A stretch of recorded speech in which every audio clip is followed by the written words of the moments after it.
Welcome back to Relationships at Work, the leadership mindset guide to creating a workplace we love. I'm your host, Russel Lolacher, a communications and leadership nerd with a couple of decades of experience and a whole heap of curiosity on how we can make the workplace a better place.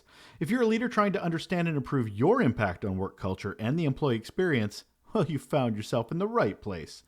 Every week on the show, I talk with a local or global leader on topics that are here to help us improve the workplace. We've tackled tons of topics: diversity, negativity, communication, empathy, activism, reimagining leadership, imposter syndrome, mental health. These are topics that we will certainly revisit from a lot of different angles, but they're all evergreen, so you can go back and listen anytime you need to sort of shift that mindset as you do. And now, as an added bonus, I'll be sharing an additional episode pulled from the pages of our weekly Raw Note, which you can still subscribe to. It's just this episode is just a quick and valuable bit of information on top of our regular show, a mini episode as it were. So for our Raw Note that I'm passing on to you, it's a special one. It's the second in our series on leadership ecosystems, or rather, the conditions that lead to bad leaders. This is the 7 Deadly Sins of a Leadership Ecosystem. Episode 2, Conflicted with Conflict. A study conducted by the Society for Human Resource Management, or SHRM to his friends, in 2016, they found that when conflict is managed effectively and embraced constructively, it can actually have positive outcomes. Specifically, 60% of the employees surveyed believed that addressing and resolving conflict improved team dynamics, led to better decision-making. Moreover, 53% of respondents stated that conflict resolution actually increased creativity and innovation within their teams. So that's the good side of conflict resolution. What happens when you don't do anything? Why do some leaders just stand on the sidelines of conflict when they can have such positive outcomes? And it happens in some organizations far more than others. You see, when there are bad leaders doing bad leadership-y things, and no one says anything, no one does anything, or they defend the behavior or minimize it or pretend to listen about complaints about that bad leadership but don't really plan on doing anything, all for fear of conflict. Well, one of the big reasons they don't do anything, those leaders, it's actually not their fault. There is a lack of consistent training for leaders. And one of those pieces of training is conflict resolution. It's difficult conversations. But those in leadership positions get there a lot of the time because they fixed somebody's problem or did a thing for someone higher up in the food chain, not because they actually have leadership skills, not because they're trained in things like, I said, conflict resolution, no human skills, but because they did a thing well, they get an opportunity. According to a survey conducted by Training Magazine in 2020, only 12% of organizations reported having a formal leadership development program for their managers and leaders. That means, reverse math time, 88% do not have, are not provided, structured training specifically tailored to help them develop their leadership skills. Ouch. Now here's the thing. I bet you there's a few people listening that said, but wait, Russell, what about informal training? We have a lot of informal learning training. What about that? That's much more prevalent and much more important than any formal training. It actually takes up more time. Totally understand that. Okay, fair point. But I have a question back to you. How do you know? You say it exists, but how do you know that your informal leadership development is working, that it exists? Just because you believe it exists doesn't make it so, or that it's effective. Is providing the learning our leaders need to create other leaders and build a healthy organization happening through that informal leadership training? I can't answer for you, but I can say probably not if you don't know the answer to that. So while we stew on that, let's head back to the idea of conflict. Things like difficult conversations, conflict resolution. How about positive conflict? Because that exists. It's called creative conflict. I actually have a show about that coming up soon. So to improve the organization through this kind of conflict, shaking it up in a productive way, that's important too. But it's all just so uncomfortable for leaders. Positive or negative conflict, it's just so uncomfortable, icky. And that is how bad leadership is allowed and perpetuated.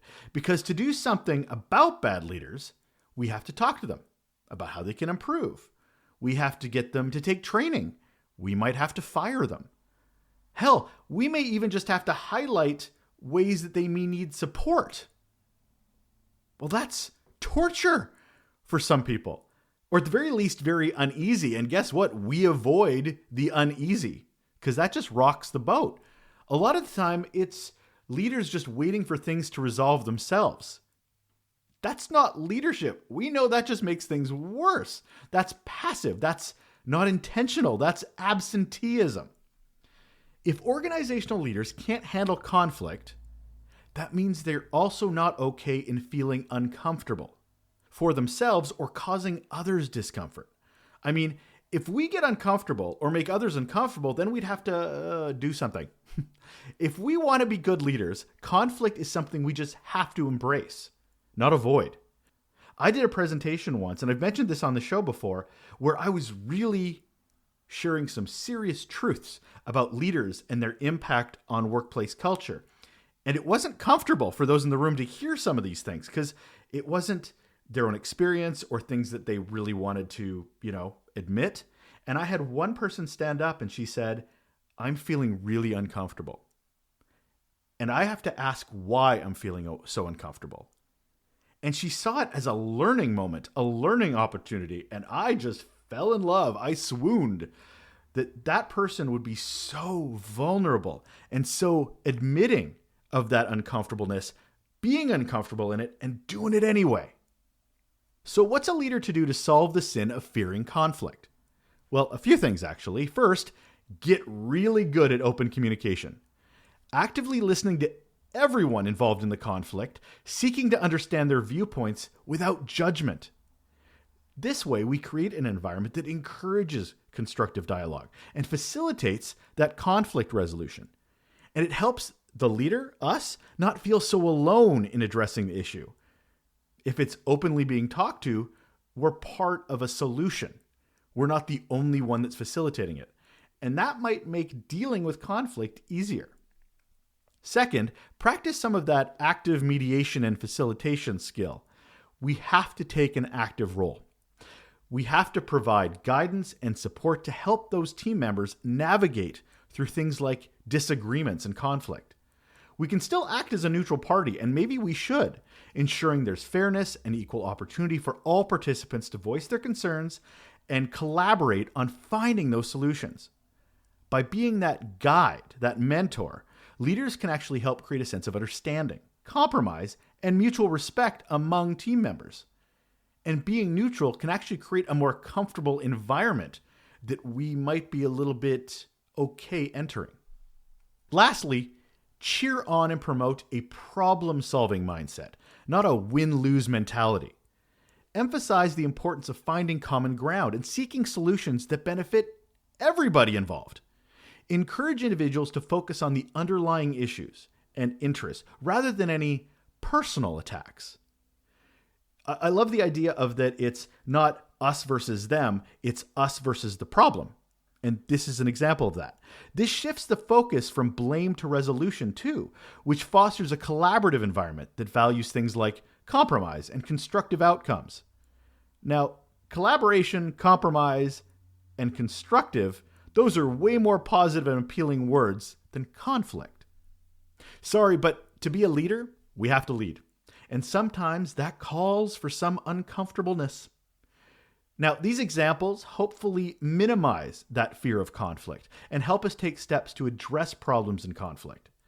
If we don't get good at getting in there and helping to resolve bad leadership, then that bad behavior is basically being condoned through inaction, lack of conversation or discussion. Embracing conflict, like I've illustrated, it actually has a bonus to it. It models the behavior of good leadership. If others see us figuring this out, open communication, collaborative, constructive? Well, it actually models good behavior, good leadership that everybody wants around them.